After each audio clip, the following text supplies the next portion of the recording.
Hello, my name is Stephanie, and the special population we will be discussing today are stroke survivors of rural residents. Rural Americans make up around 20% of the U.S. population and have long experienced health disparities compared to their urban counterparts. Common discrepancies such as obesity, mortality, and disease prevalence are rooted in deeper social, economic, and geographic factors. A lesser-known population also experiencing a geographic-based health disparity are rural stroke survivors. Right off the bat, this population is at a significantly higher risk for stroke occurrence. Even worse, there are major health disparities between rural and urban post-stroke care and outcomes.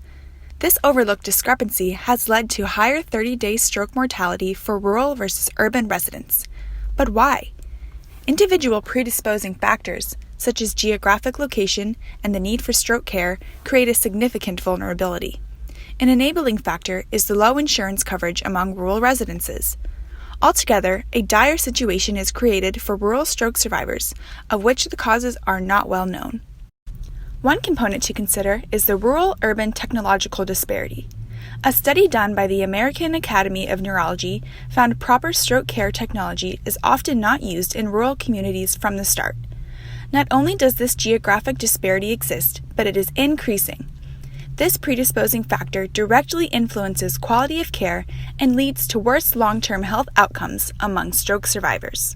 Lower levels of education among rural residences are also important to consider.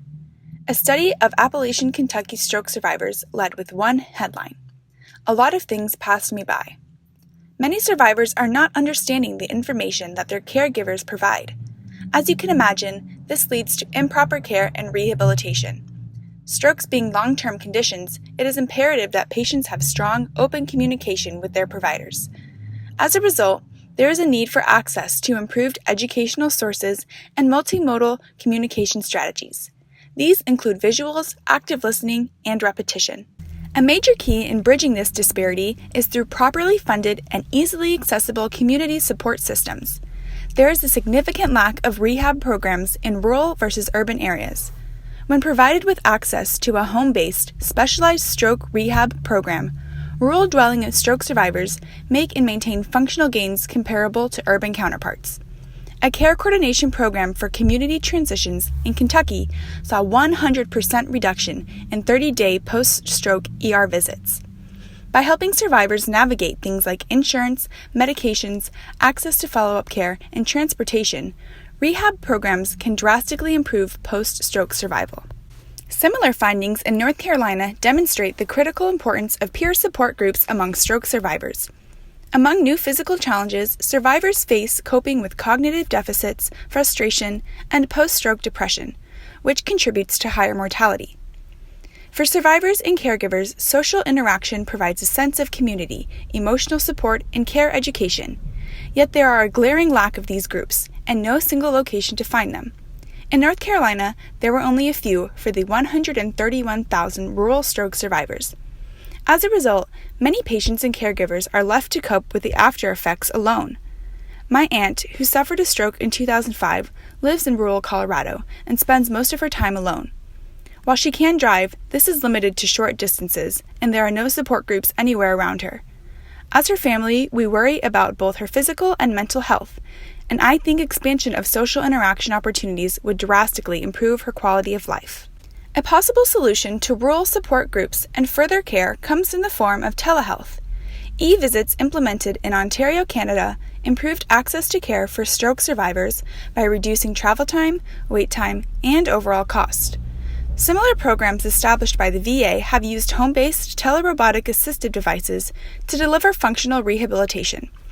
Patients that once had no access to this sort of care demonstrated improvements in upper extremity functioning, walking distance, and depressive symptoms.